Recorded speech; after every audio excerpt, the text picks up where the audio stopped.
सुप्रभात बच्चों इसके पहले वीडियो में हम लोगों ने महादेवी वर्मा द्वारा लिखित भक्ति नामक संस्मरण को पढ़ रहे थे।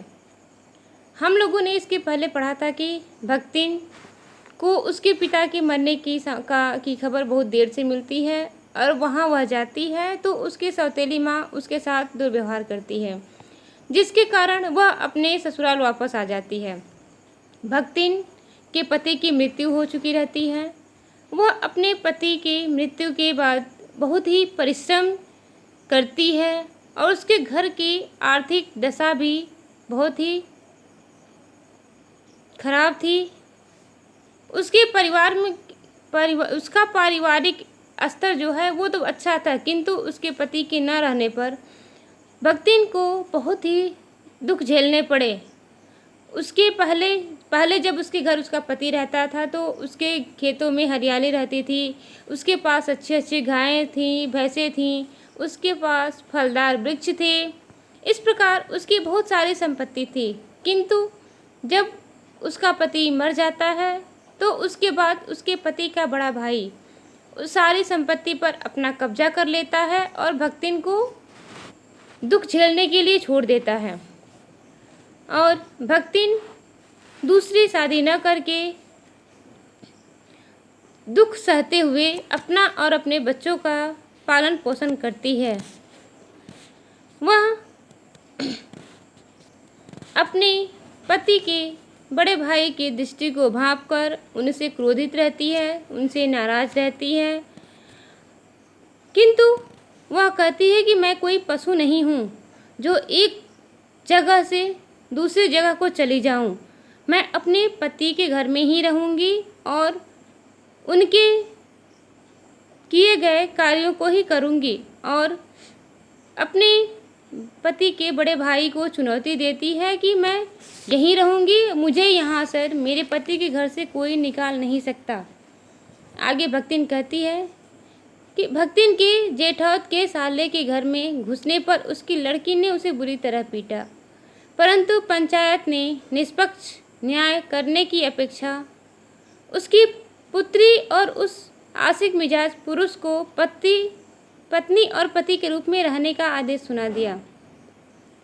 यहाँ पर उसके जो जेठ थे अर्थात उसके पति के जो भाई थे वो एक दिन चुपके से उसे घर में घुस जाते हैं, जिसके कारण उसकी लड़की ने बहुत मारा था।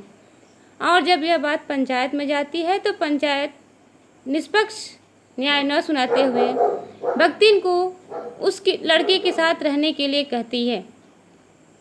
इस आदेश को सुनकर भक्तिन का क्रोध और बढ़ जाता है और न चाहते हुए भी उसे इस अपमानजनक आदेश का पालन करना पड़ता है। उसके बाद वह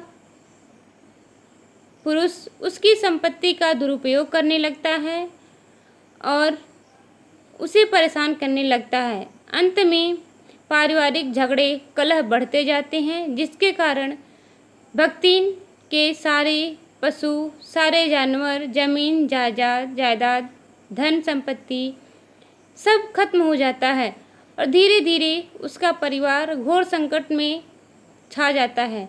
उसके पास लगान चुकाने के पैसे भी नहीं रहते।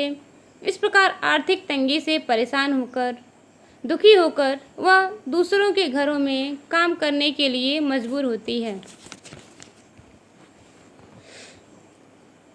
भक्तिन लेखिका के घर काम करने आती है। लेखिका उसकी परिस्थिति के बारे में जानकर, उसके बारे में सुनकर उसे अपने यहाँ सेविका के रूप में रख लेती है। भक्तिन के द्वारा बनाए गए खाने के विषय में लेखिका ने असंतोष प्रकट किया। इस पर भक्तिन ने कहा कि वह लेखिका के लिए चटनी बना देगी या गांव से लाई हुई गठरी में से थोड़ा सा गुड़ दे देगी। इस प्रकार उसने ऐसे तर्क पेश किए जिसे सुनकर लेखिका बहुत प्रभावित हुई, क्योंकि भक्तिन बहुत अच्छा खाना नहीं बना पाती थी।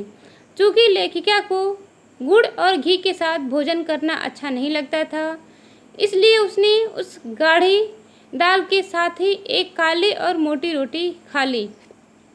इसके बाद लेखिका अपने काम पर विश्वविद्यालय चली गई। वहाँ उसने शहरी और ग्रामीण जीवन के अंतर के बारे में सोचा कि किस प्रकार शहर में लोग किसी भी काम में छानबीन या कमी निकाले बिना नहीं रहते, जबकि गांव के लोग सादगीपूर्ण जीवन व्यतीत करते हैं और कार्य करने वाले की प्रशंसा करते हैं। इस प्रकार लेखिका ग्रामीण जीवन और शहरी जीवन की तुलना करती है और वह इस निष्कर्ष पर पहुंचती है कि ग्रामीण जीवन जो है वह सादगी से भरा हुआ, सच्चाई के रास्ते पर चलता हुआ प्रतीत हो रहा है। अर्थात वह ग्रामीण जीवन से, उस भक्ति से अत्यधिक प्रभावित होती है।